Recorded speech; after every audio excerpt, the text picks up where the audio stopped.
tonight. Ooh. I'll give you a line and you give it back to me. Ready? Namo tassa bhagavato arahato samma sambuddhassa. Homage to the blessed, noble, and perfectly enlightened one. Namo sadanto, suchedoye, olahudi, samya samputosye, ami tofo, 各位. Okay. Well, this is very exciting. I'm excited myself. I'm so happy to have a chance. I'd like to pay my respects, first of all, to the Sangha here, gathered from, they say, Zhushang Zhanlao, from all the different mountains, and also to my dear friends from the Singapore Buddhist Lodge, Dharma Master Yan Xu, and all of our scholars, grandparents, grandchildren. Tonight I have a surprise for you. Uh-oh. What does that mean? I'm going to teach you how to sit in full lotus. Oh, no. Not in your chair. Let's get started. I want to tell you about my experience with meditation, which was I grew up as an athlete. I was what was called a four-season athlete. In the summer, it was baseball.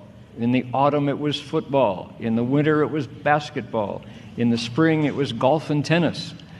I was a four-season athlete.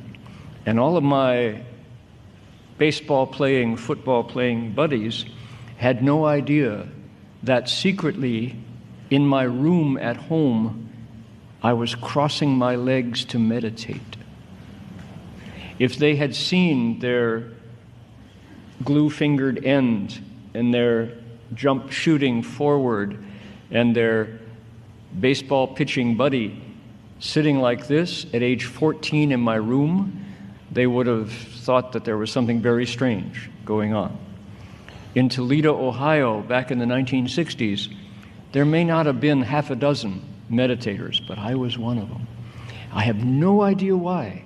But I went to the library and I found a book called Lives of the Bengal Lancers. Lives of the Bengal Lancers talked about some British soldier in the Raj who came to India to occupy India. And he discovered meditation.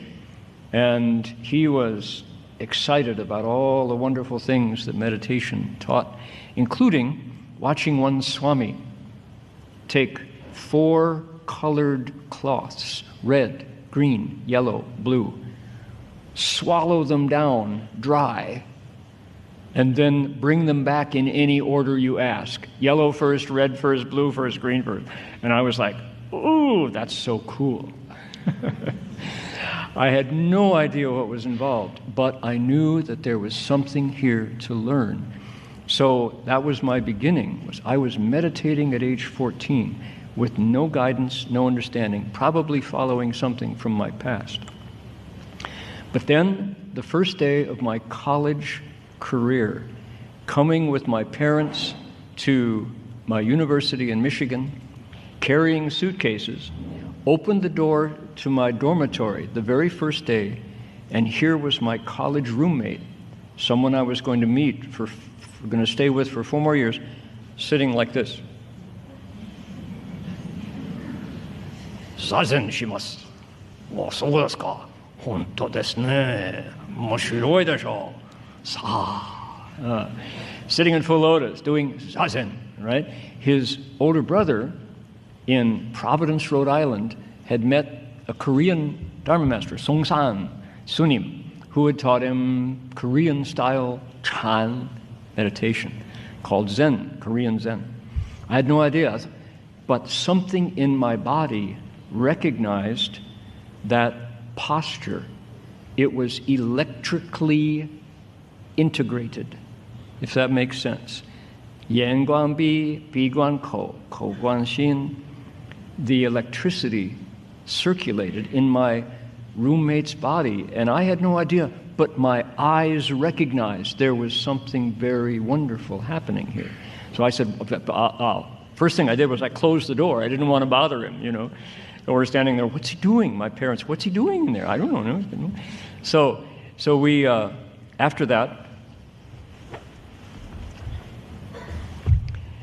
he came out and said, oh, please come in. And first chance I had, I said, what was that? He said, that's Zazen. I'll teach you. From day number 2 until 4 years later, every day, my roommate, the future Bhikshu Heng Yo, and I did Zazen together in college. Who knew, right? In Michigan, there was probably a half a dozen people who knew to sit in full lotus. That's my personal history. However, when I got to Gold Mountain Monastery, which was another 3 years later, everything that I thought I knew about meditation went out the window. I had to start over and learn from a true Chan master. What do you suppose I learned? It's going to be a surprise. All right, are you ready? That's my introduction. Here we go. Oh, come back. I don't want to spoil the surprise. Okay, here we go. Taking meditation deeper. Is there a secret? This is my new title. I checked this out with Yan Xu Fa today during noon. I said, is it okay if I talk about this?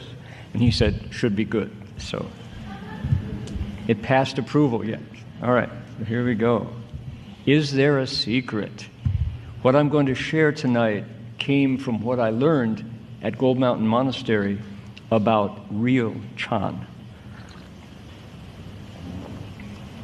The answer is pay attention to your mind, the mind ground, Xin Di Fa Men. It has very little to do with full lotus or no lotus, half lotus. It has everything to do with our intention and how we are, how we live as people.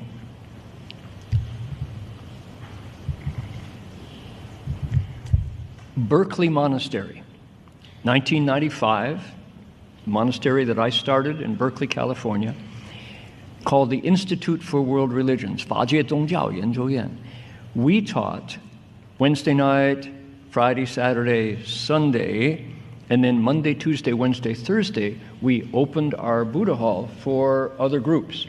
It was really the Institute for World Religion. Thursday night was Spirit Rock. People may have heard about Spirit Rock. It's James Barra's and the Insight meditation tradition, Jack Kornfield.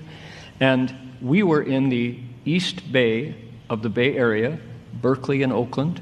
And so the Spirit Rock East Bay group started coming every Thursday night, 25 years. They started in 1995, they're still coming. It's a Vipassana group, which gave birth to mindfulness, this very, very popular new practice that is so important now in Singapore and worldwide. The teacher, James, periodically goes on retreat. And when he goes on retreat, he calls me and says, excuse me, Dharma Master, could I ask you to please teach in my stead? Could you cover for me? He says. So he said, I'll be gone for 2 weeks. I said, okay, I'll do your 2 weeks. And so this is a lay group of meditators, 90 Americans, most of them psychotherapists. Interestingly, they're all interested in the psychological side of Buddhism and meditation. So I looked at them and I thought, okay, here we go. You all like to meditate, you sit in chairs, you do mindfulness, Vipassana, Guan, Xin, Guan, Shi, Guan, Jisi, Guan. I said, I'll give you some homework. I'll teach you how I learned Chan. You ready? And they go, yeah. We don't like the sound of this. Here's your homework. I said, I want you to go back this week. I'll be with you for 2 weeks. and find a significant elder, not a significant other, a significant elder. Find a significant elder, someone who maybe it's your related grandmother, grandfather, maybe it's your own parents, maybe it's a lonely old person in your condominium or in your block, and go say this. Say to them, I have started to meditate and I realize that my life is finite. I'm going to die. I'm just aware that this unit of my body is going to wear out, and you are older than I am, you're wiser than I am, you have more experience than I do, and I really hope, could you give me some time and share with me some of your experiences so I can learn how to be a better person on the road of life? I said, go ask them that. And I said, if you find an elder who is not willing to tell you stories about their life, that's a very lonely person. And you better, ask them twice. I said, most likely that elder will say, how nice of you, please come in, have some cookies and have some tea. They will be thrilled that a young person wanted to hear about their life. I said, okay, you all ready? Go home and here's your homework. And they go, okay, right? So 1 week was by. Second week, come in, 80, 90 people, meditators in there. I said, okay, who wants to tell me what happened? Who was first to share your story of meeting your significant elder in your life? Not one hand went up. And I'm like, oh, nobody? How come you're not going to share what happened? Dharma Master, we don't have significant elders in our lives. We're Americans. I thought so. I thought that was probably the case. In our culture, the idea of standing on your roots as a human, it's not there yet. We're too young, right? Too young as a culture.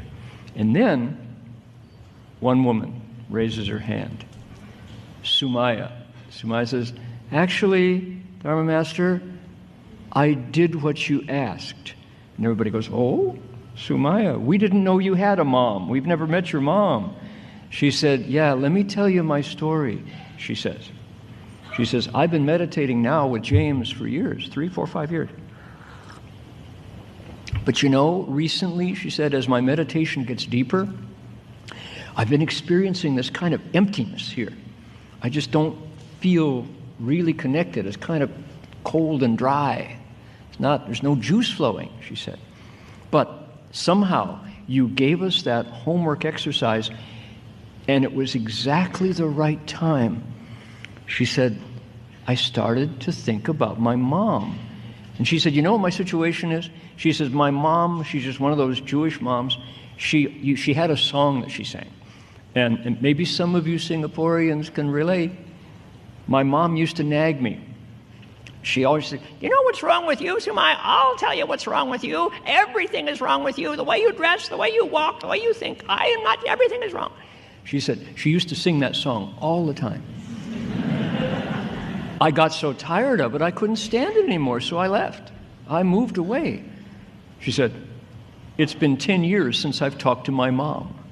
And everyone's like, whoa, 10 years. She said, yeah. And it's funny, Reverend Heng Sure said, go find an elder. And I thought, it's time. It's time to talk to my mom. So I opened the drawer, the knee-hole drawer in my desk, and I pulled everything away, and I found her phone number in the back of the drawer, and I thought, there it is. And I called her. And as soon as she heard my voice, she said, you know what's wrong with you? You never call me. That's what's wrong with you. I said, Mom, you're so cute. You haven't changed. And so I thought, I'll go find Mom. And so that night, immediately I did. I walked the 10 blocks to her house. She only lived 10 blocks away, but 10 years had passed. And she opened the door, and she was smaller than I remember. Seems like she had shrunk a little bit. And she looked up at me and says, it's you, Sumaya. You know what's wrong with you. You never come and see me. That's what's wrong with you. And I said, Mom, and I gave her a big hug. And she just melted. And we sat down together and we talked all night. And the next day, believe it or not, I decided I was going to move in with her. So she said, and most of the women in the room went, moving back in with your mom. She said, but here's the important part. From that day on, every time I meditated, my entire chest was warm. Everything connected. That emptiness was gone, she said. And everybody in the room was like, oh?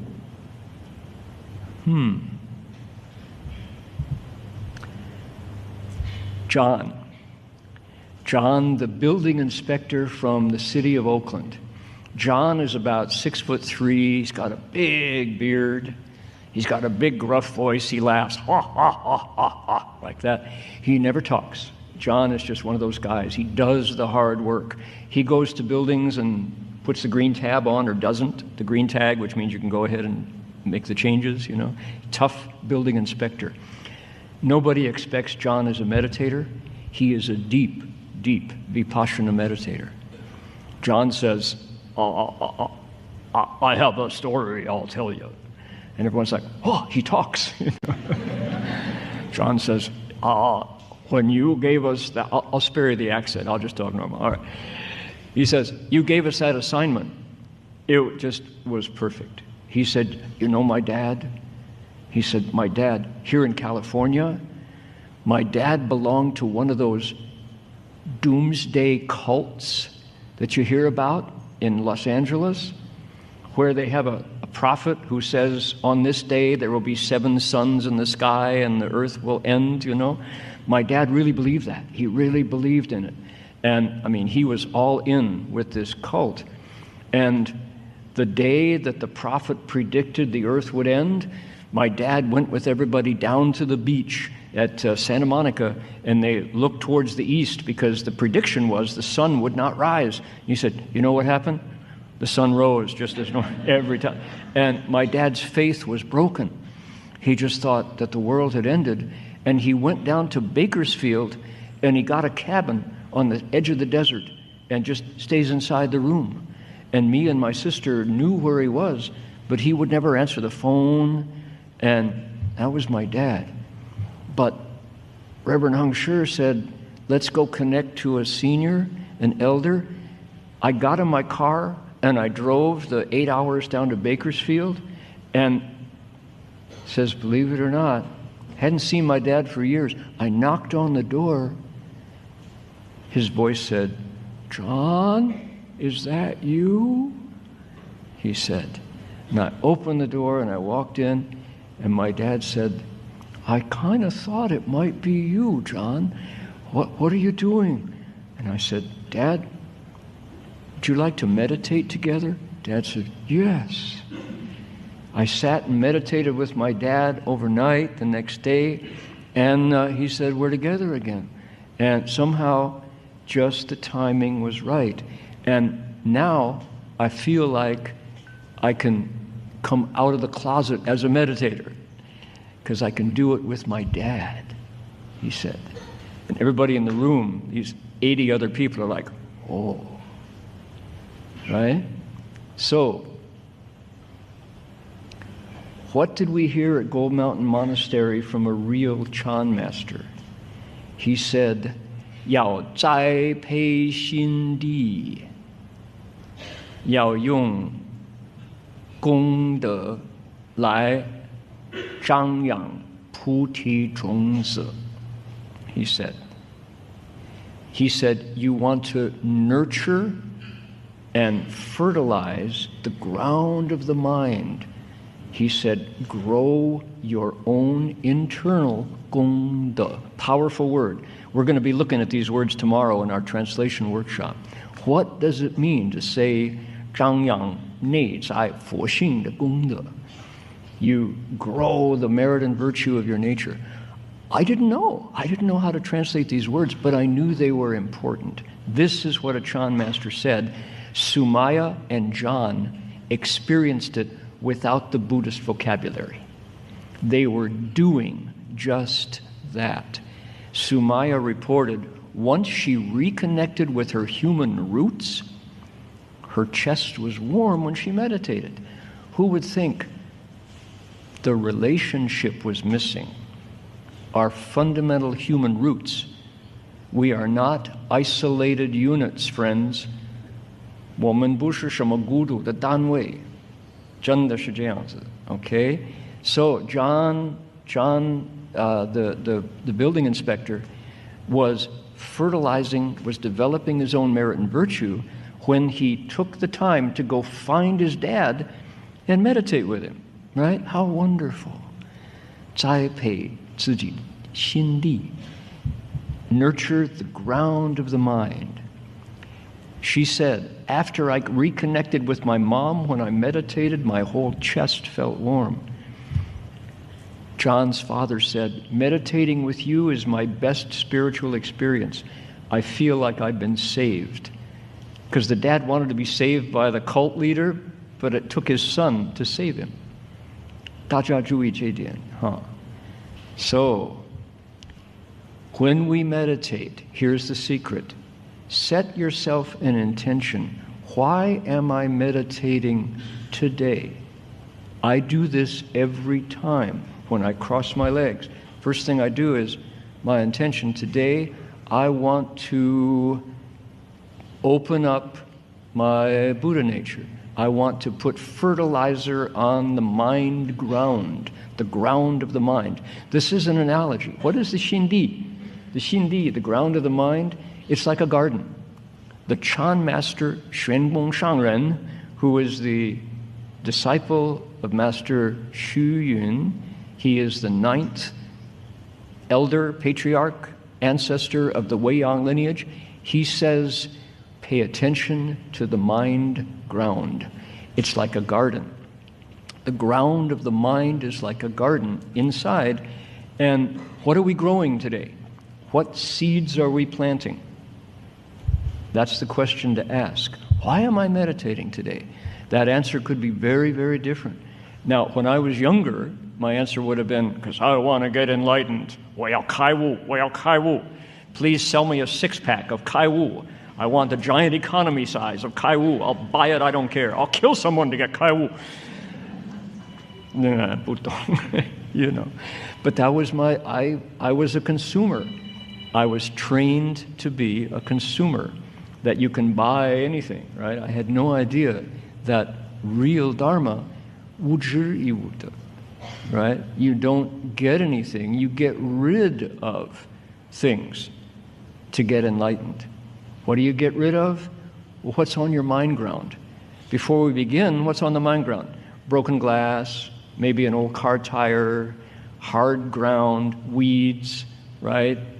Newspaper. We don't have newspaper anymore. Nobody has newspaper. Things that just blow onto this vacant lot of the mind ground. So this is the 比喻. This is our analogy. The mind ground is like a side lot that's just been ignored, right? So what do you have to do? You get the rototiller of the Dharma. You get a shovel of wisdom, right? You get the pick of cultivation. And you break open the ground. Big pieces become small pieces. Smaller pieces become what's called tilth, T-I-L-T-H. You add fertilizer and amendments and you water it. You put a little fence around it. Now it's ready to plant. Meditation is the process of opening up the ground of the mind. Shindi, right? That's what we do. Here we go. Take a look. Whatever is on our mind will come up when we meditate, because the mind ground will grow anything. The mind ground is very fertile. The Shindi. You can grow evil. You can grow incredible good. People who think meditation is an escape clearly have not sat still and listened to the mind. As soon as you do, whatever is there, you need to listen to it, because that's what's on the mind ground. That's what you're growing. Sumaya felt empty until she fertilized the mind ground with filiality. Here we go. What is on our mind? Take a look. The ancients said, the quality of your meditation will improve by how authentically we live into each of these three worlds. Okay, this is interesting. Why am I talking about this for meditation? Because this is the real deal. This is the real thing. This is not magic. This is hard work. We have the qi shijian, the zhongsheng shijian, and the zhengjue shijian. Are we awake in these worlds? If so, our meditation will be profound. What are the three worlds? There is the material world, there's the world of relationships, and there's the world of the spirit. Take a look. What's the material world? We talk about tongti dabe. Well, there's this world, the small planet, Earth, and we live in a bigger planet, Earth, tongti, same body. We share it with everyone. What's it made of? Well, it's made of earth, di, da, right? Bones, tendons, teeth, hairs. So are humans, so are fish, so are insects, so are animals, right? What else? There is the element of air, the feng da, heart, lungs, arteries, ears, nose, eyes, humans, fish, birds, insects, same. Tong ti da bei. What else? Huo da, 98.6 Fahrenheit. I don't know. What is Celsius? Any doctors? What is the body temperature? What should it be? 30 what? 35, 36? Is that it? So, just like humans, fish, animals, also there is the water, shui, da. Di shui huo feng, shared among all beings, okay? That is the qi shijian, plus all the things we use. Our thermoses, our alarm clocks, our computers. That's all the qi shijian, we share them. Now, pay attention here. This is what Master Xuanhua said makes the meditation work. And the thing is, this is not the body. Doesn't matter how old we are. Doesn't matter what gender, male, female, other. Doesn't matter what race. Doesn't matter. The world of relationships, Heng, Shun, Zhong, Sheng, this is the secret to better meditation. Is it a science? Is it an art? Is it a skill that you learn in school? Is it just natural? No. If it was, we would have fewer afflictions, for sure. Right?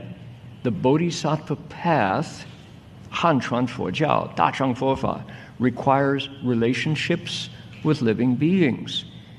When I first started meditating, I thought I was going to sit under a tree and get enlightened overnight, in the weekend. Right? Bodhi or bust. Right?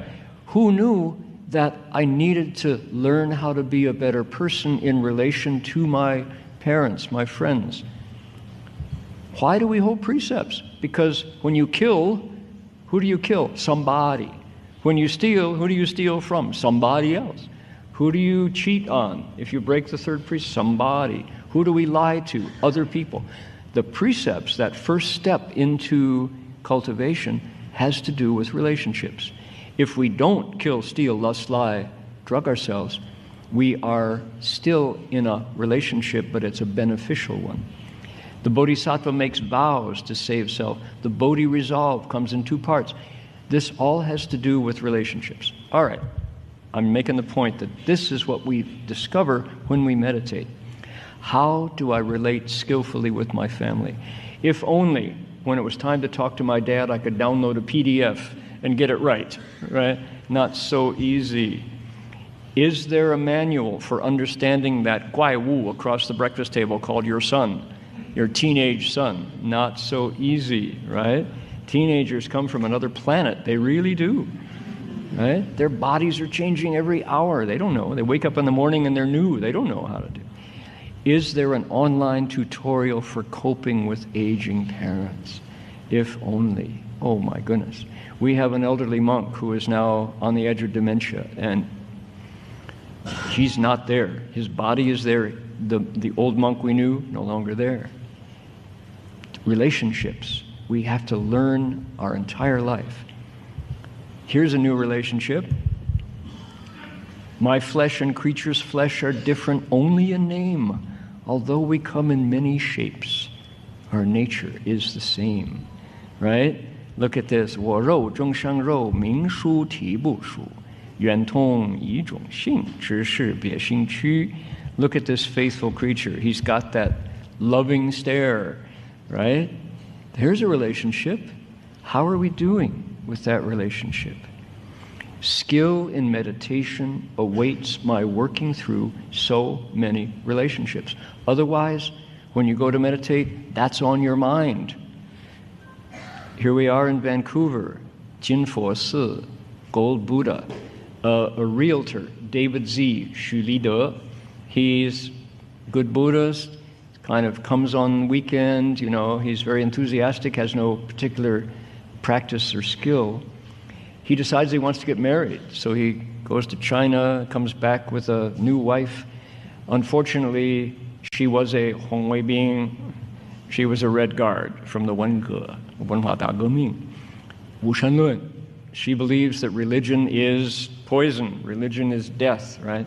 So he brings her to the monastery, and she runs out the door.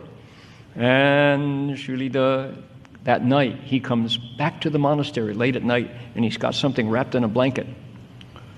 What is it? He opens it up. It's a beautiful Yao Shi Fo Xiang, medicine Buddha image, about this big, beautiful, very zhuangyan. He says, 师父, Master Hua was there that weekend. 师父, 我的太太那个斧头要把它拆了, 他说.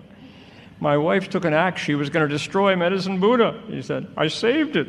He says, 师父, can I leave home? 师父 says, 许立德, 你刚刚结婚了, 你这样子.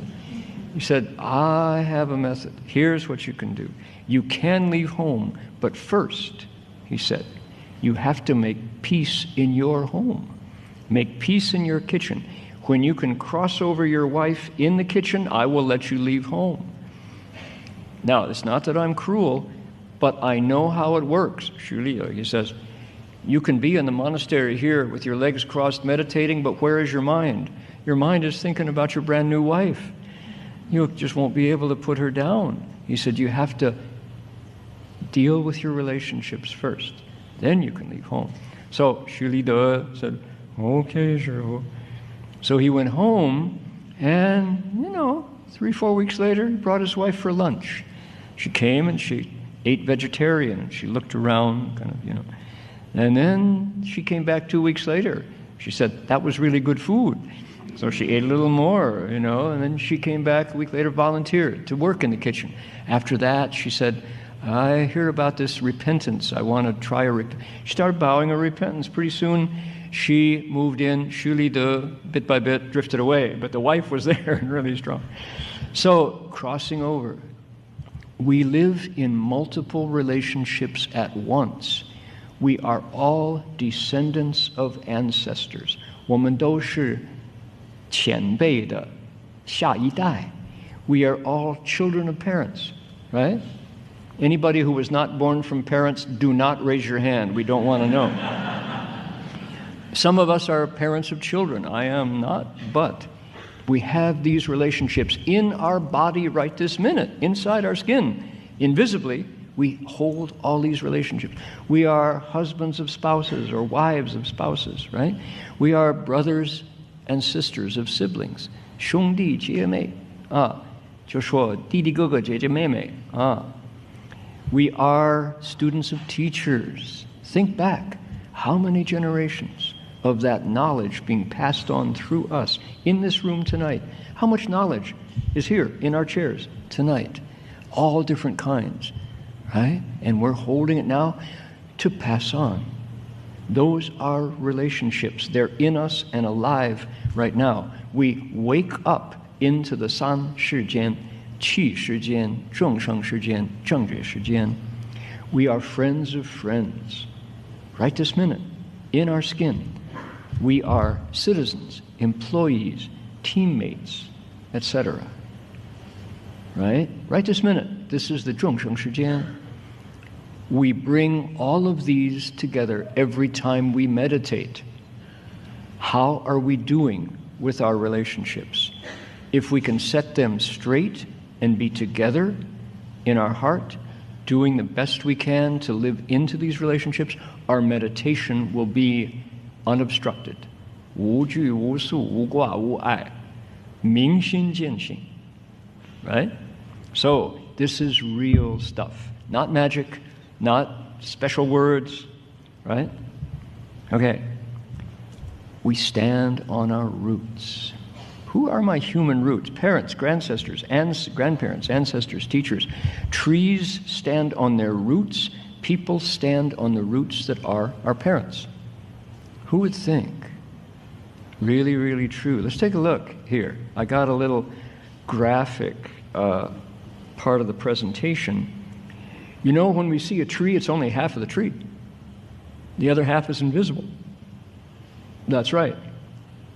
When we look at a person, we're only seeing the current manifestation. Behind each and every one of you that I'm looking at, there are two people. Invisibly, but really there. We came from them. They each came from two more people, and those two people came from two. Back. We are the current manifestation of a line of human ancestors. The half of it, the rooted part is invisible. So interesting. When you look at a tree, visualize the deeper half. What's that deeper half? It holds the tree stable and it also feeds it. Okay? Anybody take care of trees? Are you an arborist? Silva culture, S-I-L-V-A culture, silviculture is the taking care of trees, it's called. You didn't know you were going to learn that tonight, did you? That's okay. You don't have to pay me more. That's for free. New vocabulary. Silviculture, all right. Arborists. We take care of trees. I, at one point, was in charge of the fruit trees at City of 10,000 Buddhas. 50 varieties of apples. Not 50 trees, 50 varieties of apples. The landscape at City of 10,000 Buddhas was planned and executed by Luther Burbank, one of the great pioneers of fruit trees. So what I learned was, when you water a tree, don't spray the water at the trunk. You spray the drip line.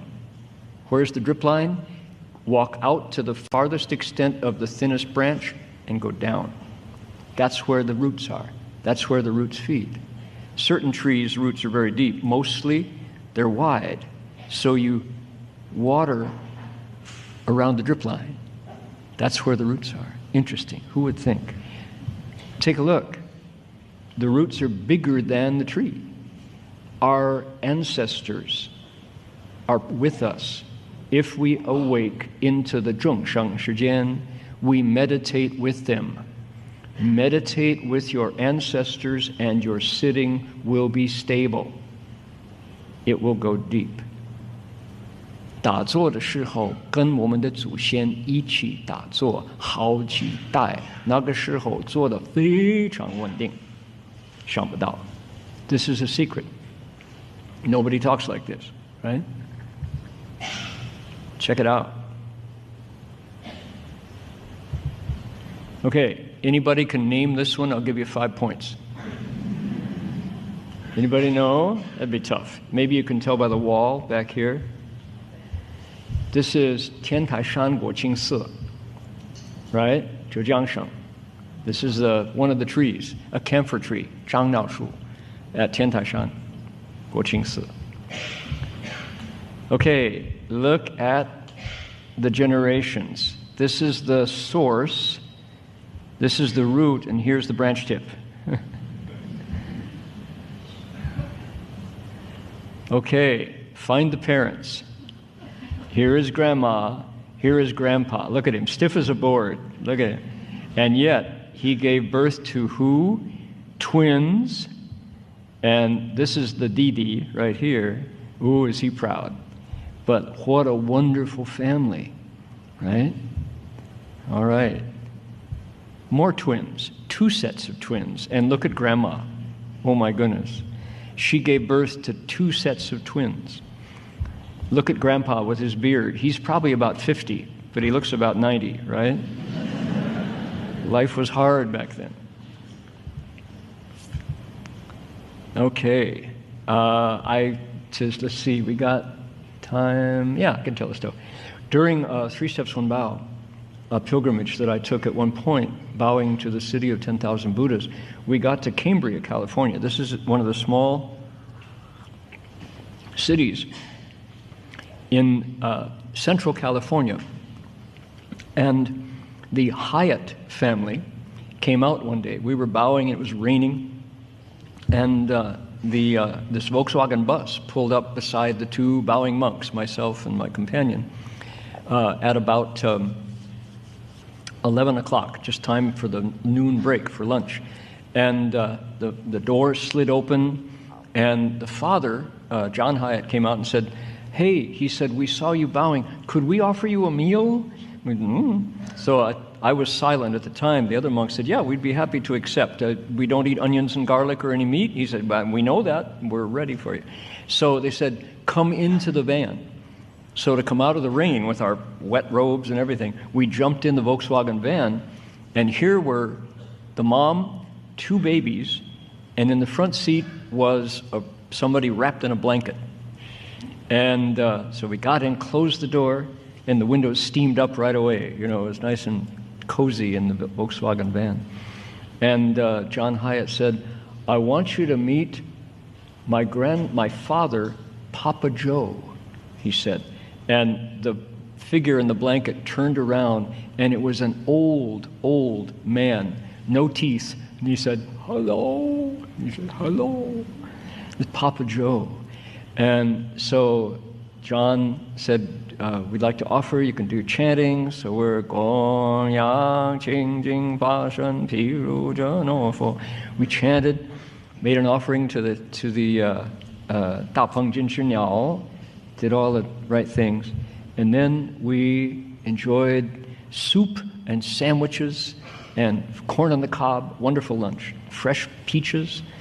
And John said, "You know," he said, "we came out to Cambria. Cambria is a really small town, and I got my degree in education. I was a high school teacher, and I arrived in a time when there were no jobs for high school teachers." So he said, "We really had a hard time. Myself and my wife Rose and our two babies had come. And so Rose had to get a job at the restaurant, and I tried to do handiwork, and just things were not working out. We were really hard times." And he said, "But just then, you know, we got the news that Papa Joe had had a stroke back in Ohio, where we came from," he said.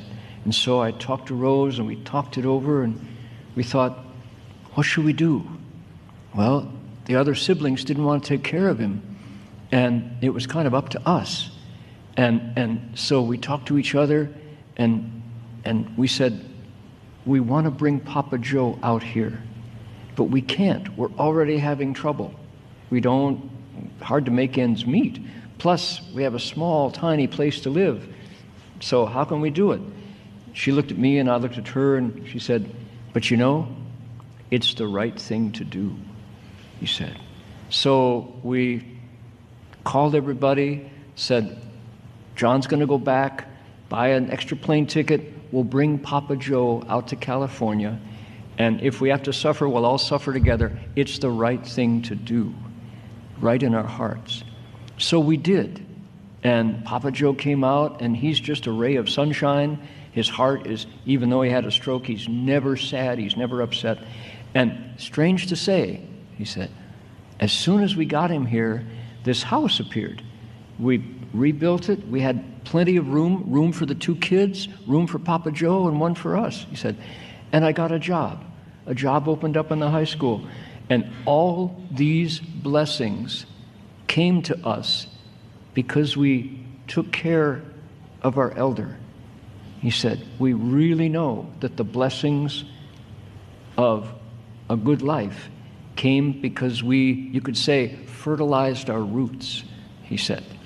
And Papa Joe turns around and says, "I'm from Ohio," he said. And I said, "So am I." I grew up in Ohio. "Oh, we're from Ohio."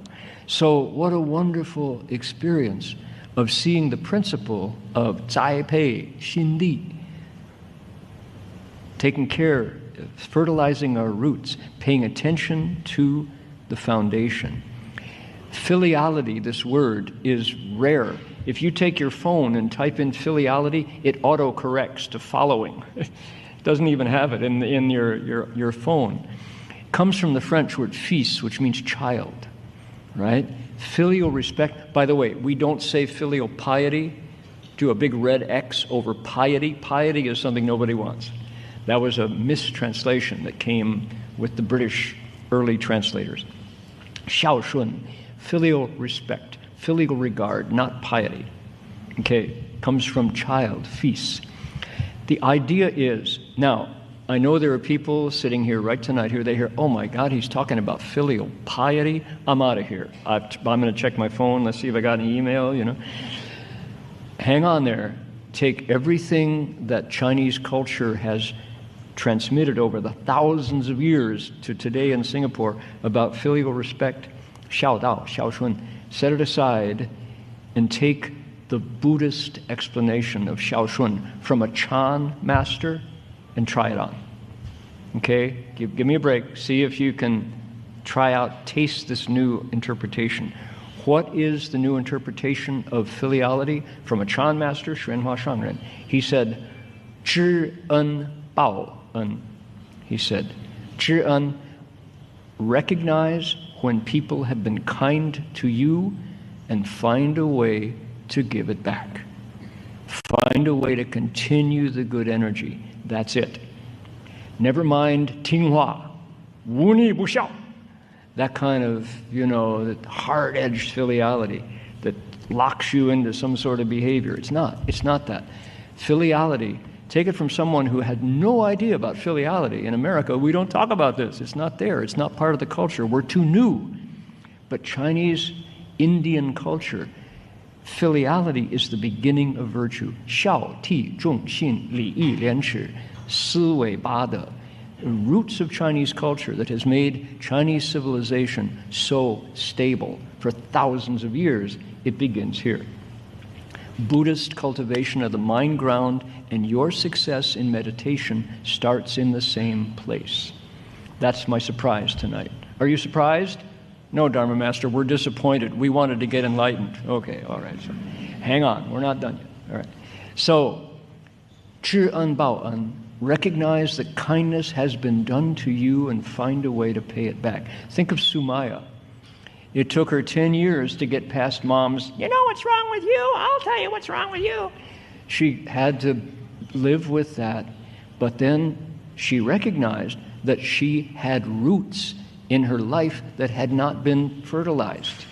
And when she did, all it took was to give her mom a hug and to endure and to go back and connect. And suddenly, boom, every time she sat, warm, connected, rooted, grounded, opening up to insight as a result of standing on her roots as a person. Giving back makes us happy. All right. Are we ready? Amidofo. Let's see here. Did I bring it? Let's see if I can find it. Wish to repay. Here it is. Open up. Yeah, we'll do that one. Let's make it bigger, please. Okay.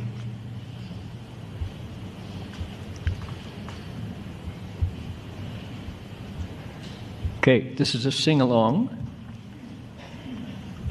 Last night we discovered that together we make Singapore's largest Buddhist choir. So don't forget your role. Your part goes like this. Thank you to the universe. Thank you to the earth and sky. I may not repay my parents' kindness, but every day I try. You want to try? Here we go. Thank you to the universe. Thank you to the earth and sky. I may not repay my parents' kindness, but every day I try. Okay, I'll tell you when to come in. Ready? People ask me, what did you get from your meditation? Are you enlightened? Have you ended your frustration?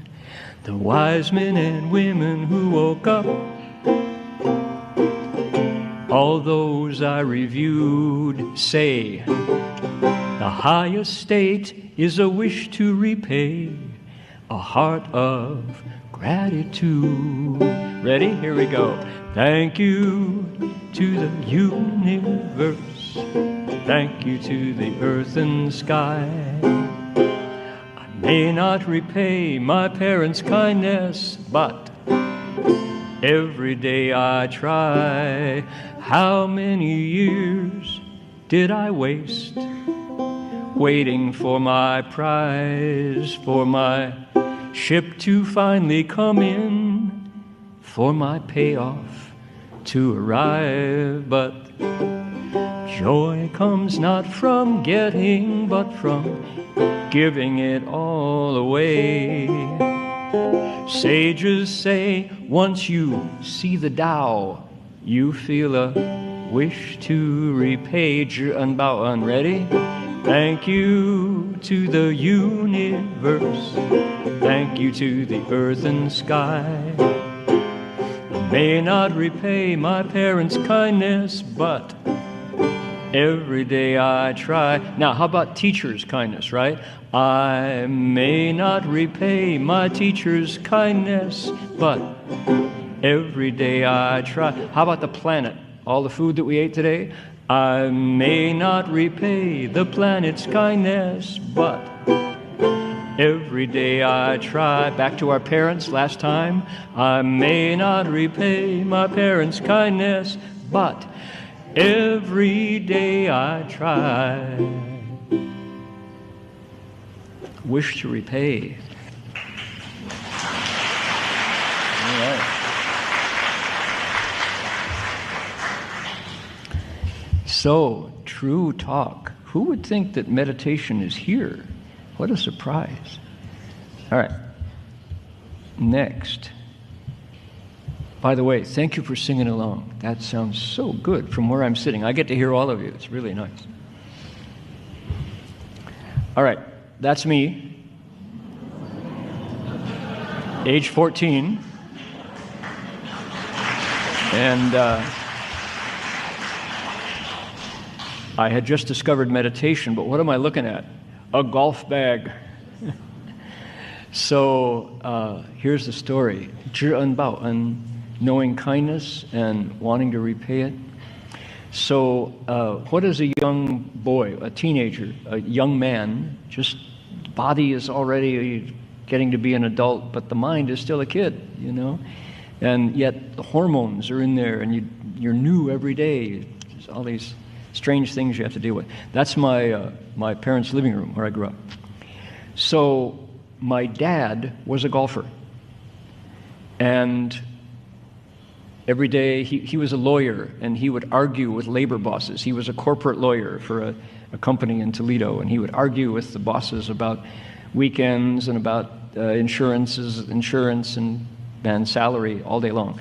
When he came home from work, he was like, all wound up.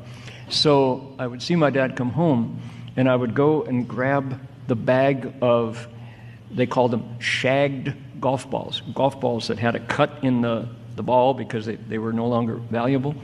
And I would get my dad's golf bag, and he would come home and take off his tie and his coat and pick up his hat and put on his golf shoes, and he would look at the bag and grab either maybe a 4-wood or possibly a 5-iron, and he would say, "You want to go shag some balls?" "Yeah, Dad." "Okay." And then we would walk to the public park 3 blocks away. And it was about 5:30 or 6 o'clock, and nobody was playing the round. This was the 3rd hole. And you'd have to start at sunset to get to the 3rd hole by 6 o'clock. So I would look at the club he had and know how far the club hit.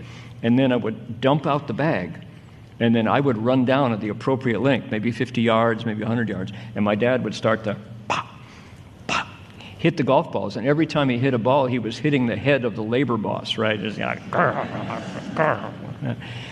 therapy, golf therapy. And I would chase the ball and put it in the bag, chase the ball, put it in the bag, chase the ball.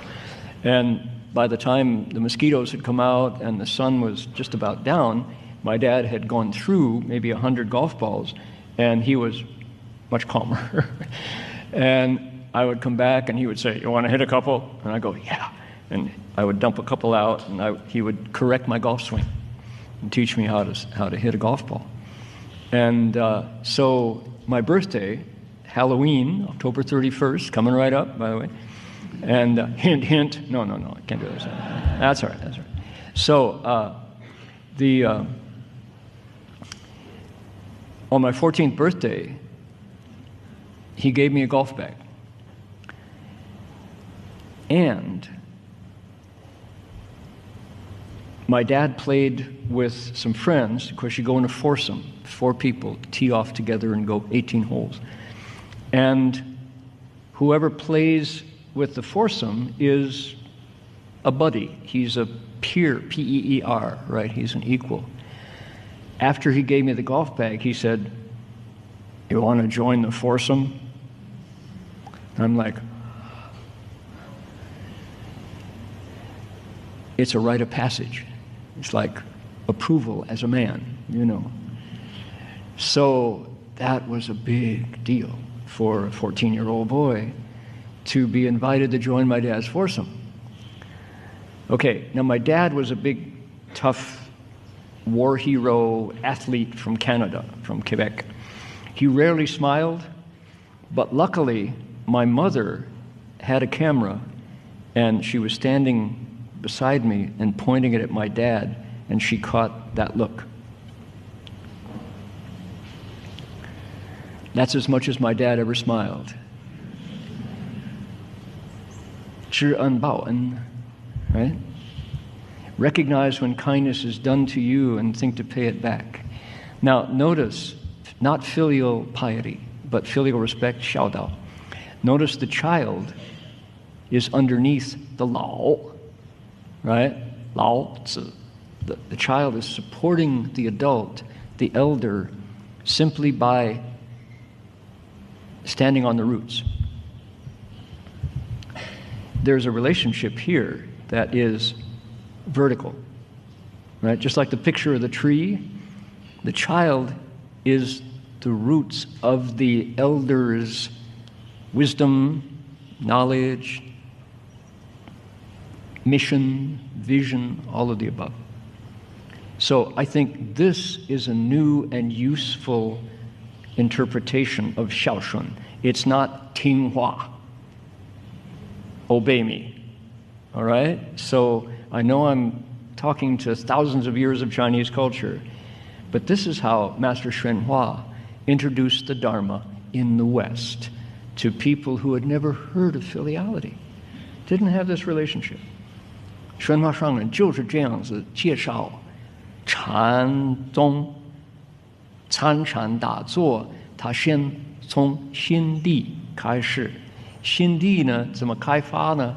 就是先从道德。那道德怎么开始呢？孝悌忠心礼练。那孝顺不是什么单独什么干燥的什么听话，不是，知恩报恩。How do we know? Sit still and listen what comes up. When we meditate, it's a laboratory for this principle. When we sit still, what comes up is what's on your mind. If what's on my mind are all the broken relationships I have not paid attention to, get to work. Your meditation will wait until those roots go deep. Put the roots down in your relationships. There it is. There it is. Right? See what happens when we do this. That's even nicer. Okay. Take a look. Okay. This little one depends entirely upon the big one. But the big one knows that he's been a disappointment to his father, and his wife is no longer happy with him, and so he's got all his hopes on success on his son, right? He knows his own limitations. He's just probably not going to progress more in his development, so he's got his hopes on the next generation. Mutual relating. Same here, right? She thinks this is all my dreams that didn't come true, my daughter is going to realize them. And the daughter, look at her, she's just so self-important. She's like, Mom is just always here to support me. Mom's just that's what moms do, you know. This is the way the relationship. Look at this one. She scolds her, and she scolds her. So she goes to her after she's been scolded by this one. Grandma makes it all better, and then the grandma loves the daughter and is disappointed in her at the same time, and so on it goes, right? This is the relationship, and right in the middle of it is this beating heart. Check it out. Around we go. Oh my goodness. 4 kids. Probably these are twins. Oh no, triplets. Can you imagine every birthday you can't leave one out? 3 gifts. You imagine tuition, 3 different tuitions getting to school. Oh, 3 prom dresses. Oh my God. This is a boy, 2 boys, maybe 3 boys, I don't know. So prom tuxedos, 3 of them. 3 driving tests, driver's license. Oh, 3 military careers. Oh my goodness. Oh no. Look at this one used to be the prince. He was the boss, and then she came along. He's thinking of how to make her life miserable. Yeah. Here is one family in Colorado. This is a German family in Colorado. Oh my goodness. Think of the birthdays, right? Think of the dinner table. Yeah. Now, not just Buddhism, commandment number 5. I usually, if I'm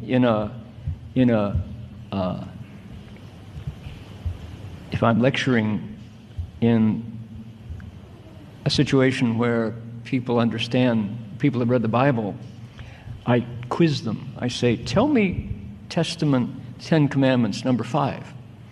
And they go, it's that one about parents, right? Yeah.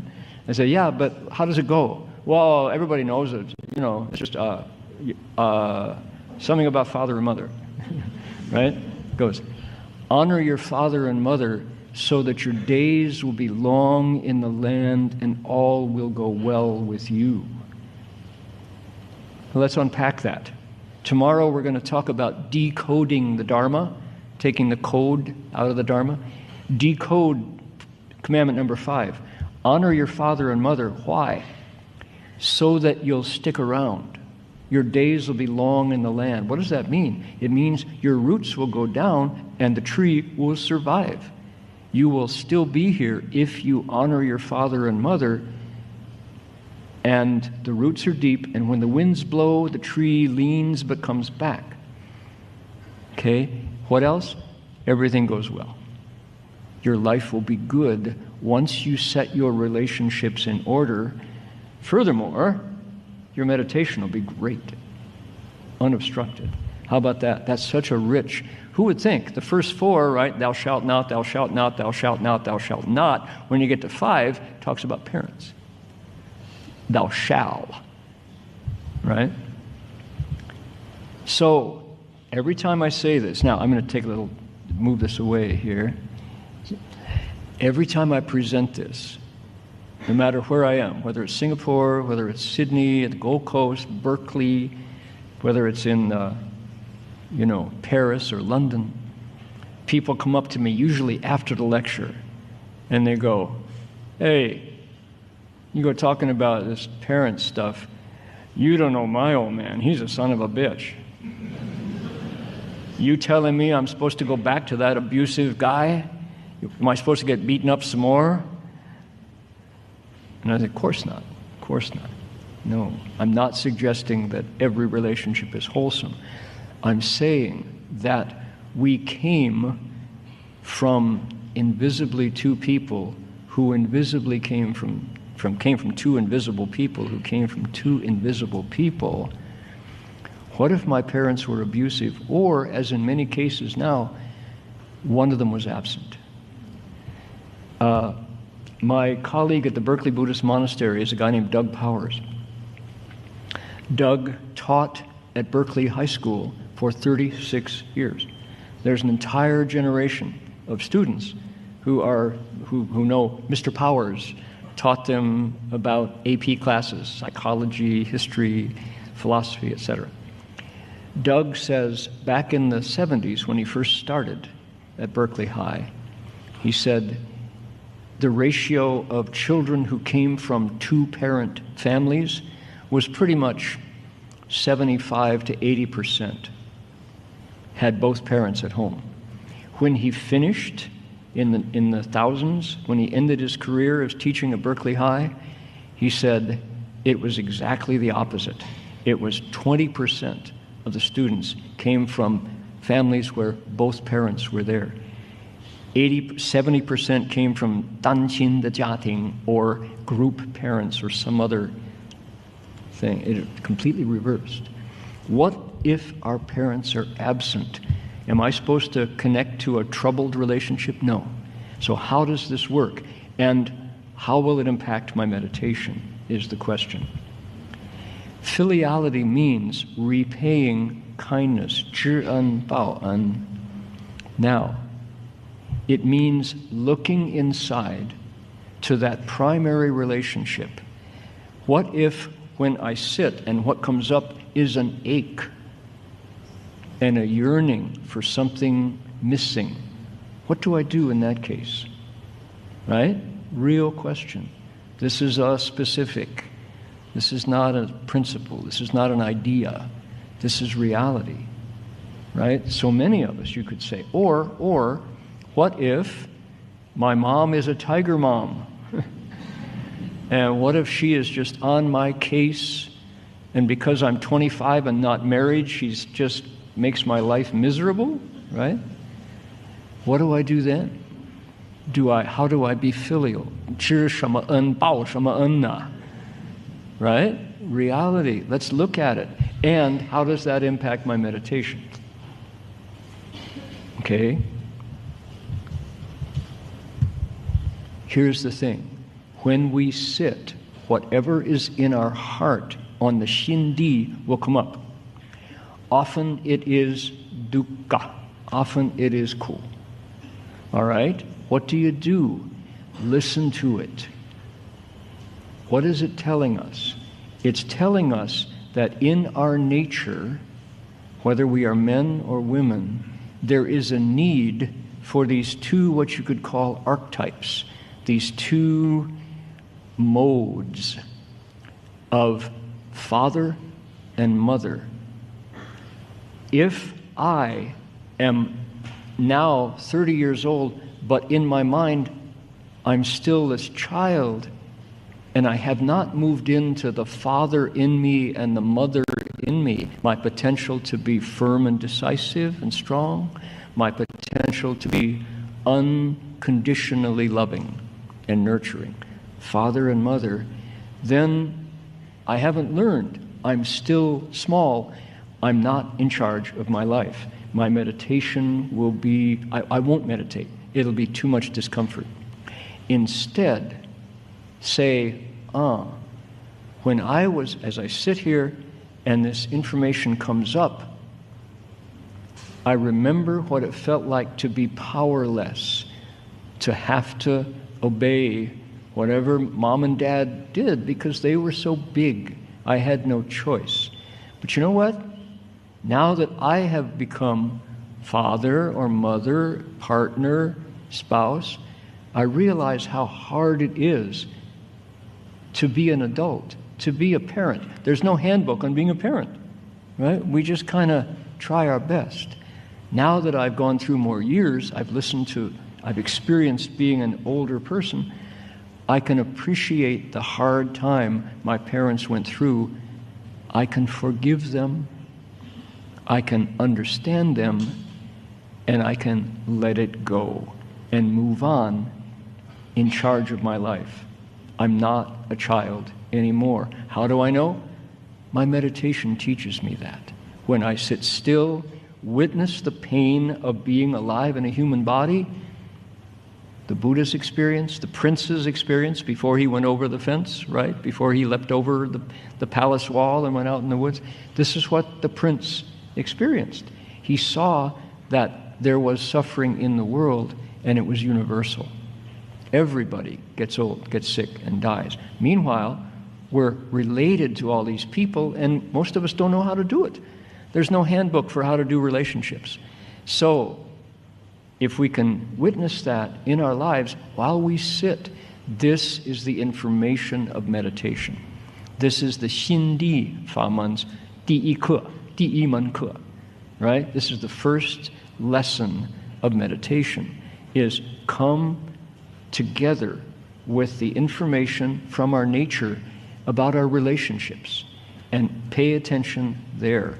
Mostly, 知恩报恩. Now, if it's been painful, accept it. If dad was not there, an absent father, so many children grow up without fathers. Dad had to work. He had all this pressure on him to provide, right? Absent mother, whatever the situation, listen to it, accept the lesson, and move on. If we can heal that primary relationship, our psyche, our shindi, will be on solid roots, just like that tree with the invisible part below the ground. And then repay kindness as you can. If we can't do it now because mom and dad are not there, maybe they've passed on, maybe they're not with you, then open to it, listen to the lesson, and share it with someone else. There are so many lonely people who need good parents. You don't have to be blood parents. You can still be a good dad, be a good mom. Understand that our parents are also people who didn't go to parenting school, right? Right? So important that this, if we can learn this through meditation, it's just waiting. And thank you, Master Xuanhua, for giving us this primer, this rumen, for the actual experience of meditation. So many of us could cross our legs and expect, Buddhas to come rub the crown of our head and lights to come out of, space and all. Well, that might happen, but not often, right? Mostly it's like, how could she possibly say that to me? How could she sing that song? My mother's just, It's like, yeah, that's reality. Get to work with that.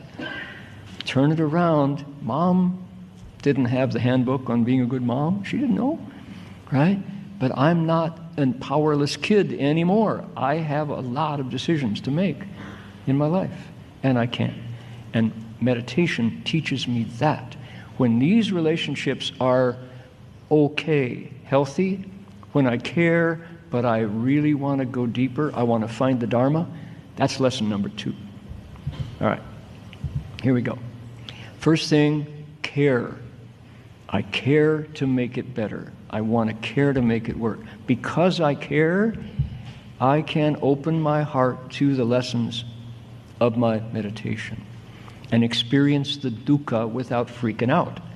Experience the pain without running away.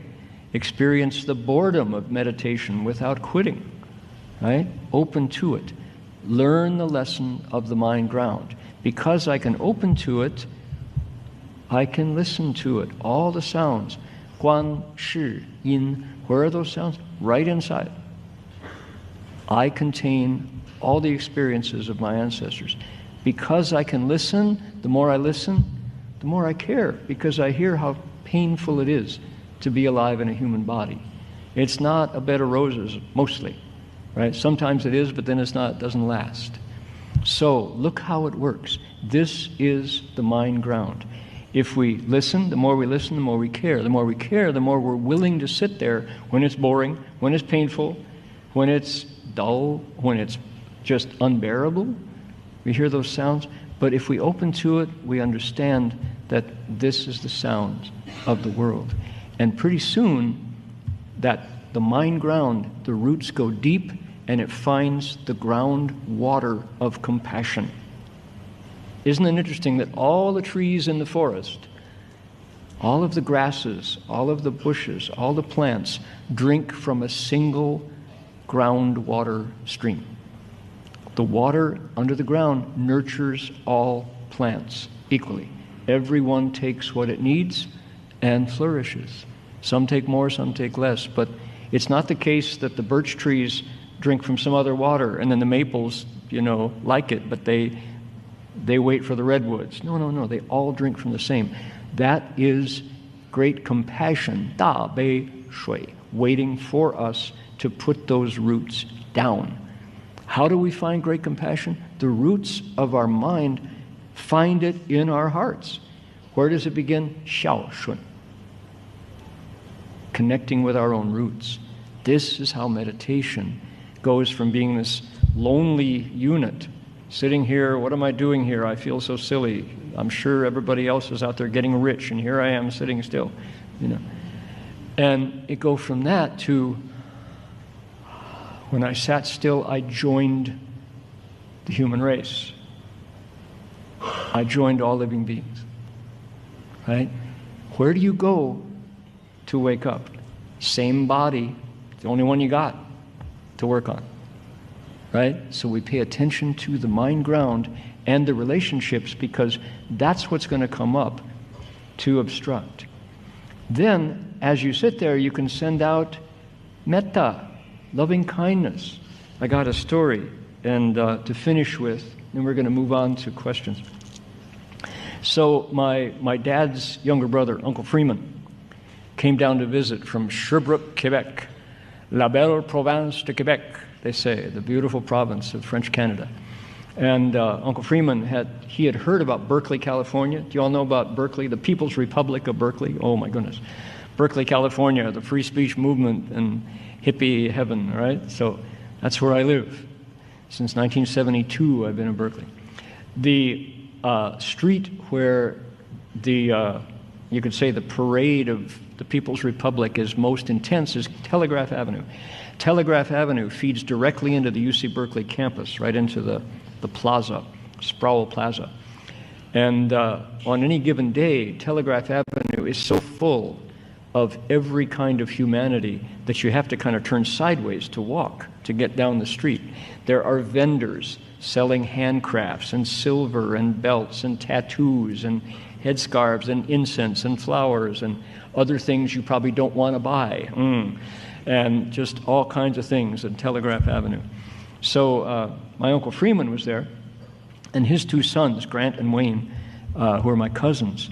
And Uncle Freeman loves to kind of see the sights. If it's 热闹, 他很喜欢凑热闹. This is Uncle Freeman, because he comes from a small town in Quebec, and he doesn't get out that often. So he said, hey, let's go to Telegraph Avenue. I said, you sure you want to go to Telegraph Avenue? Yeah, I want to see it. So I said, okay, all right. So we all jumped into my Volkswagen, and we drove over and parked the car.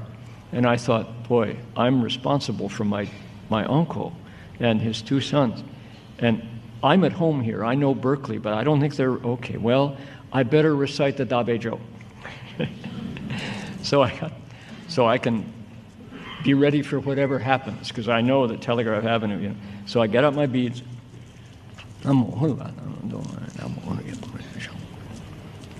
Recite. So we start out Telegraph Avenue. We're going down. We come out onto the avenue, and it's so busy. There are, our former indicted felon vice president, Spiro T. Agnew. What did he say? He said, yeah, the hippies, the dippies, the whole damn zoo, he said. They're there in Berkeley, in California. So here were the hippies, the dippies, and the whole damn zoo. There they were on Telegraph Avenue. And so we're walking along, and I realized that the crowd has parted. It's kind of stopped. I'm not wearing my red robe, but I'm wearing my robe and got my beads, and everybody has kind of stopped. And Uncle Freeman is behind me, and Grant and Wayne are behind him, and they stop, and they're all looking. And I pull up from my I was kind of had my eyes down. I was reciting, and here is the king of Telegraph Avenue, standing there in front of me. He's 6'5", African American, dreadlocks down to his waist, right? He's got piercings everywhere. He's got tattoos. He's carrying a long knife in his belt, right? He's got a black leather jacket on. He's got chains around his shoulder. He's a sight, you know. And he's standing there, and everybody, all the locals are going, uh-oh, you know, we better get ready. Anything can happen. And the king of Telegraph Avenue looks at me, and he walks over, and he looks down at me, and he says, "Brother, you are putting out powerful good vibes," he said. He said, put his palms together and did a half bow, then walked away. And Uncle Freeman is like, "Brother, you are putting out powerful good vibes," he said. Do I have to translate? How do we translate that in the Chinese? I don't know. So I passed the test of the king of Telegraph Avenue. Why? Reciting the Da Bei Zhou, right? Sending out loving kindness. That's maybe lesson number 2, is whatever rises up in our meditation, seed it with powerful good vibes. Loving kindness, Sibei, right? Just give it your best heart. Welcome whatever rises. All right, my own personal experience, dealing with what comes up in my own mind as I sit, that's the micro. Send it out to the macro. Dedicate merit to all sentient creatures. That is Buddhists' power tool to turn our meditation into great compassion. All right? Ami Tuofo. What do you think? Is that a secret? Did we get a secret? I don't know. No longer secret. Now it's public. You came looking for a surprise. I hope that was a surprise. Zhi En Bao En. Yanxu Pasha, do we have any questions? Anybody have a question?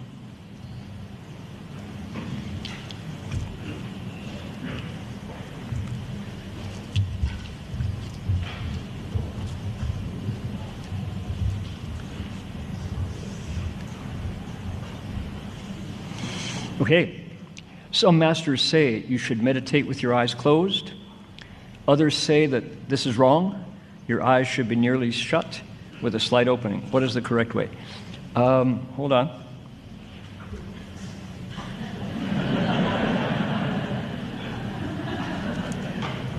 Can't go wrong. So Master Hua said, well, by the way, we are extending it for half an hour. If people have to go, don't feel bad. Last night I had people email me and say, I had to go early, I'm so sorry. It's fine. Don't worry. It's good. 9 o'clock was the advertised time. So the idea is, if you close your eyes entirely, it's easy to fall asleep. If you open your eyes completely, it's easy to be distracted. Right? Sure? So what do they say? Yan, guan bi, guan kou, guan xin. So if I sit like this, my eyes are looking at the tip of my nose. My nose is looking at my mouth. Well, it's pointing down. But what is my mouth doing? My mouth is either can hua tou. For me, I meditate with the Da Bei Zhou. So kou guan xin, nam mo hu la dan. Like that. Yan guan bi guan kou, kou guan xin. Okay, so half open. Hi, Shifu. Hi. Would I be too daring, oh boy, would I be too daring to ask of you to gift us with more of your live performance via your magical voice? I don't know did I bring my magical voice? Let me see. It's somewhere here. Maybe it's in my monk's bag.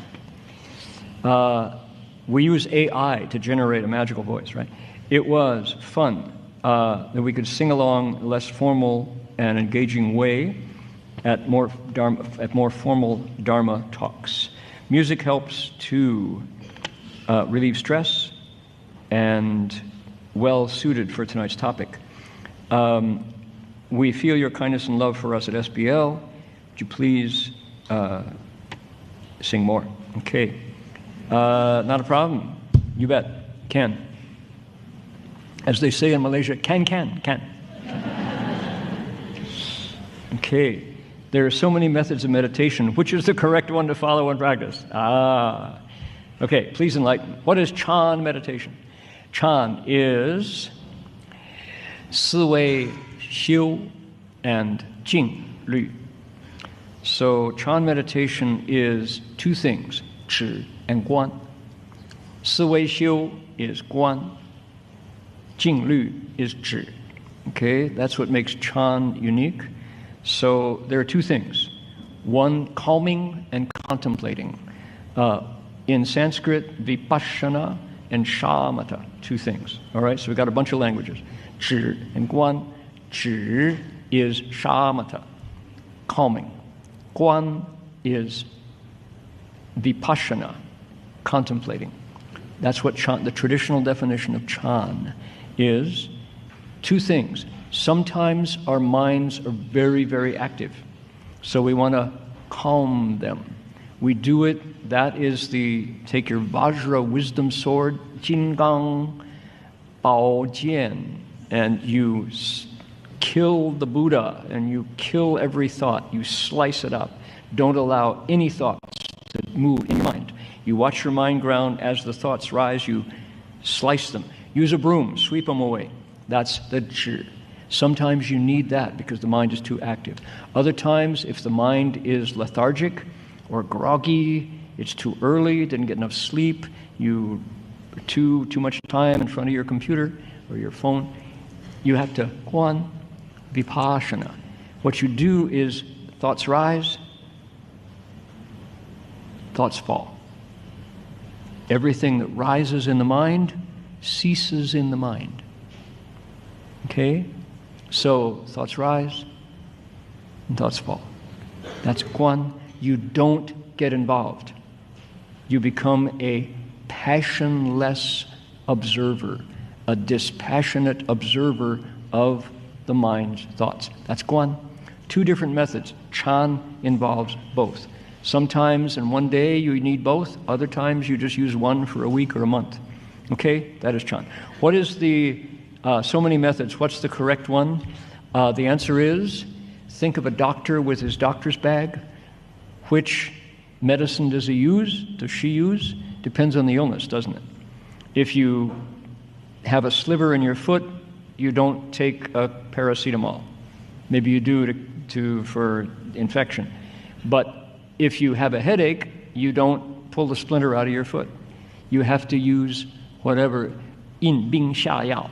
Okay? You prescribe according to the illness. A good meditator has all of the methods, not just one. Or, answer number two, what is the correct way to meditate? The answer is whichever one you like. That's not a dodge.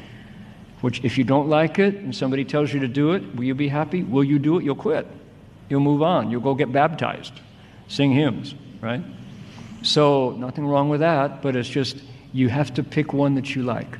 Find a group that you can meditate with and enjoy. The reason why we didn't go into the body tonight is because meditation is done. It's not talked about. When I got to Gold Mountain, I thought I was a hotshot meditator since I was 14, right? Master Hua flipped it on its head. He said, look at the mind ground. If the mind ground is right, any method you use will work. That's the point. 心地正的话，哪个法门都会灵通. If I give you a method, but your mind is thinking about your mom or your dad or your sons or your daughters or your girlfriend or it's a waste of time. 听得懂吗？懂 OK. 相信不相信？不太相信法师 OK, so go try it. Can I ask how to focus more on oneself instead of contemplating self and others seek happiness from it? Can I ask how to focus more on oneself? No, don't focus on yourself. That's just a will o' the wisp. It's a 蒙幻泡影路电, right? What you do is you pay attention to your eyes, ears, nose, tongue, body, and mind. Successful meditation has a lot to do with what did you do with your senses before you sat down to meditate. Okay? What were you watching on your phone? Were you watching things you shouldn't have been watching on your phone? Guess what? When you meditate, it'll be right there. The mind is a sponge. It plays back whatever you saw, right? What were you doing with your eyes?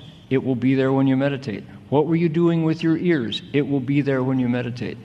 Nose, tongue, body, most important, the mind. Okay?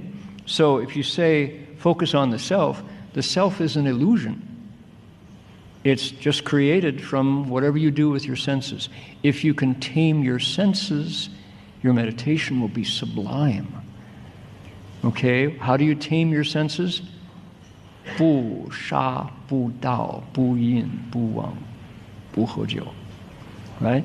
Those precepts are there to give your six senses a chance to recover from the abuse that we do to them in a world of sensory overload. Right? There's just too much impinging on our senses, and most of it has a commercial purpose. My friend Tom Mahan, who I mentioned last night, Tom wrote a book about Silicon Valley, and he says they are now clocking the number of images we see any given day. Usually about 5,000 images cross our eye any given day. Of those 5,000, 85% are meant to stimulate you to reach for your credit card or your PayPal or your Venmo. They are commercial in nature. They have no other purpose but to put you off center. Commercial messages are there to tell us that we are not enough until we buy whatever it is, right? They're meant to destabilize us, to get us uncomfortable until we scratch the itch by buying. Now, how can we possibly be peaceful and happy when we absorb all that destabilizing input every day, right? So, what are we doing with our six senses? If we know that that is the purpose of advertising, we can stop it at the door. 度摄六根经念相继，入萨摩地，是为第一. Who says that? 大势至菩萨. 度摄六根经念相继. If we can close those six senses, our pure thoughts continue. That first thought is a true one. All right? So, take advice of 大势至菩萨, 度摄六根经念相继. Right? He says, close off the six. Not easy to do, but what are we doing? We are catching those doors. 六根门头, they call them, the doors of the six senses, turning them around. 回光返照, 反闻闻自性. Here's another one. For those of you who are real meditators and all this was just too basic, try this. Can you really 反闻闻自性? Take your ears, and it's just a thought. It's only a thought. But as you sit, say, I'm going to not cling to any sound going by. Close your ears. The first time I did that, somebody recommended that I try it.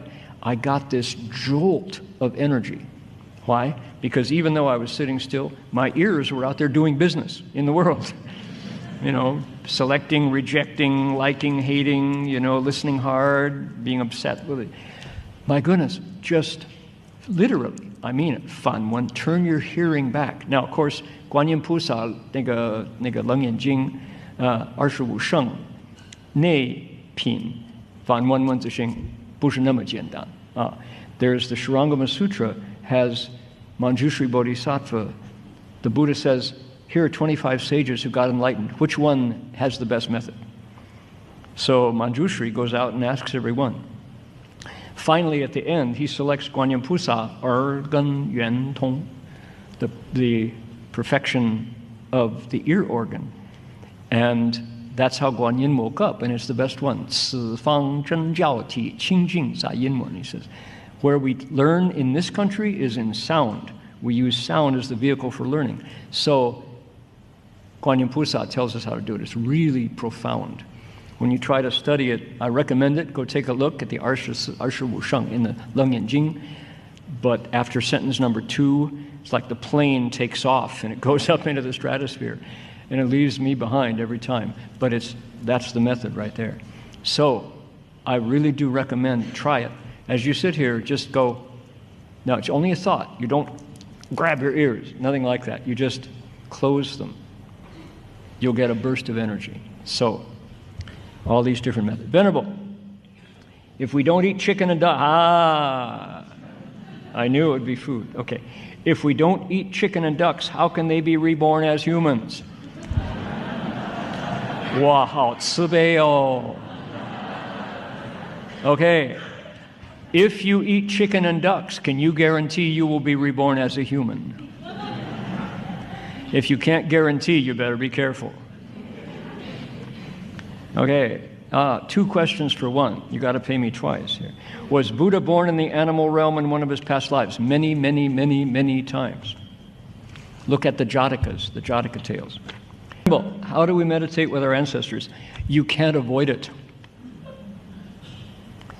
You never meditate without your ancestors. Honestly. 怎么可以跟祖先一起打坐呢？我说没有办法不跟祖先一起打坐，他们随时随地就在我们旁边了，在心里。We just, when we ignore them, when we don't think about them, it's not that they're not there. Where did this come from? Right? This is it. Here's your ancestors right here. This is it, right? We are with our ancestors, and furthermore, we are with our children. Except I'm not. I'm a monk. But, right, the potential for my children to be right here, why do you not want to be with them? Just let yourself be with them and celebrate. Celebrate.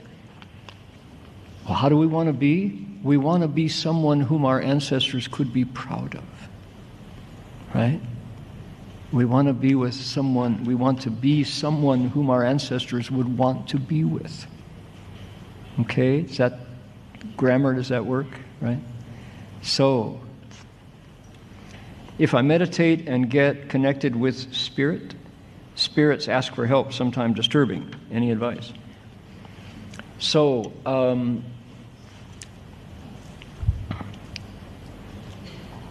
the problem with talking about spirits and cultivation is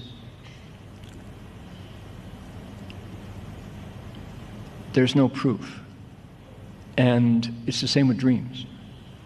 Many people believe dreams, but they don't believe reality, right? Things that actually happen. So if you have an experience where you hear voices, things come to you, then I'll give you Master Hua's best advice. He said, this is called a 境界. 这是一个境界. What are 境界? A state. The best, it's not a good word to translate. What are states like? He said, states are like the weather. It's always one way or the other. Right? If it's not sunny, then it's foggy. Today, beautiful weather in Singapore, rained in the morning, then blue sky in the evening. Okay? So what do we do? Some people, if you have voices coming to you, one way to go wrong is to be scared. Scared of them. I must be crazy. Oh my God. Scared. Crazy. Right? Wrong. Number 2, oh, you know what? I can talk to ghosts. Maybe I'm enlightened. Wrong. Also wrong. He would say, don't assume you're crazy, don't assume you're enlightened. What is a 境界? He said, pay no attention. You know what's happening, okay? You didn't ask for it, you don't seek it, you don't cling to it, it will pass on. If you think that there are spirits or ghosts coming with you, then every time you cultivate goodness, dedicate merit. Give them some goodness, right? If you can put up a paiwei in the Jushilin, you can help them out. You know, maybe, possibly we had an abortion. Possibly that spirit thought you were the mom, you know? I mean, this is reality. So what do? Put up a paiwei, recite, and dedicate the Dizangjing. That's a really good thing to do. It's a very compassionate thing, and it's proactive. It gives you something to do other than just feel grieved, you know. Dizangjing is a wonderful, wonderful sutra in situations like that. So I would recommend that, but don't think you're enlightened, don't think you're crazy, okay? All right. Now, one thing we did last night was gave people a chance to get some Buddhist music. There was a question about music. Here we go. I hope you did download it. Now, it's best to do it from a computer because you download an archive of the music that we sang here. The Praise the Buddha is not there. But this will take you out. If you shoot this with your phone, it will take you out to, not the compassion bot, but the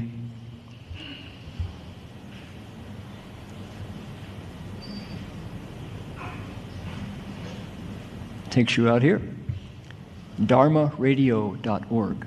Singapore Medicine Buddha, Buddhist Union, Buddhist Lodge, Dharma music, Dharma lectures. Download the music, here it is. Go to Good Karma Music right here. Do a good deed, whatever you consider a good deed. Right here, my name is, where am I from? Am I a robot? 1 + 1 = how much? Put that in there. You can do that much, and you won't be a robot. Tell us what you did. What was your deed?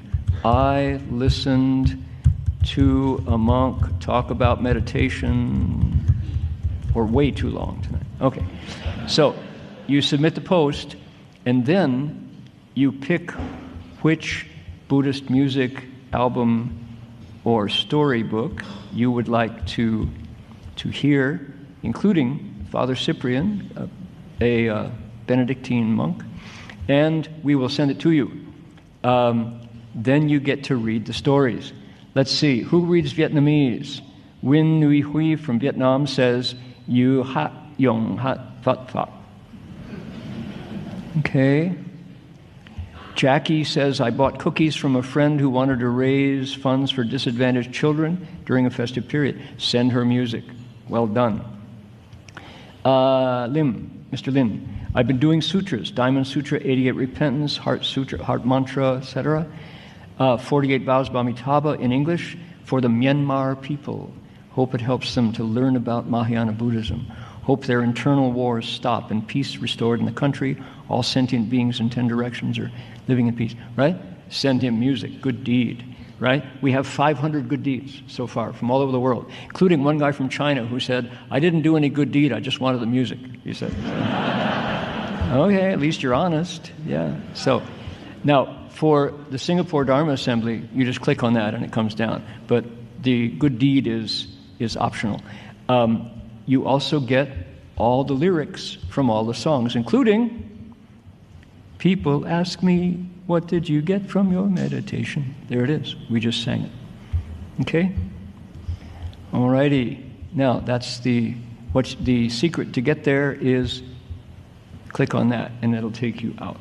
All right. Now, there's also another opportunity here. There is a WhatsApp group of Master Hsuan Hua's Singapore disciples. If anybody wants to click on that and go investigate the group, there's already a group of Singaporeans who are, and it's a chance to exchange books and meditate together, etc., etc. All right? So there we are. Now, tomorrow afternoon, we have a translation workshop. Great fun. It's going to be on Zoom. And this is the thing that I perhaps like to do more than anything else in the whole world, is translate the Buddha's wisdom together into English. and we need all of your wisdom. It is truly 集思广益.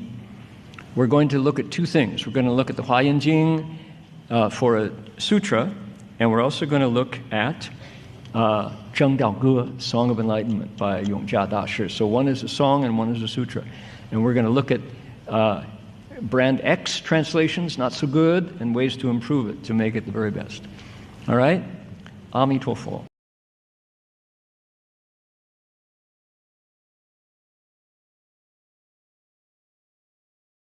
南无阿弥陀佛。尊敬的恒师长老，尊敬的领导成立法居士、家法居士，各位同志同修，各位佛友，大家晚上好。2个星期前，我们刚刚举办了居士林90周年的庆典。这1年以来，从年初到现在，我们各项的弘法活动呢，一直都没有停过。今天呢，我们又非常荣幸邀请到法界佛教总会主席恒时老法师、长老、博士莅临我们居士林呢，为我们宣说正法。那么这次呢，法师的讲题是AI 在现今社会对佛教的挑战和机遇。那么我们在和师父在下面讨论这个话题的时候呢，说这是一个比较时髦的话题，但是也是一个比较大的话题。他要讲的话，可能讲10天半个月也讲不完。但是我们只有1个晚上的时间。所以呢，他就很难为。如果说是讲得浅，这些有些专业人士呢，也会听到好像太浅了。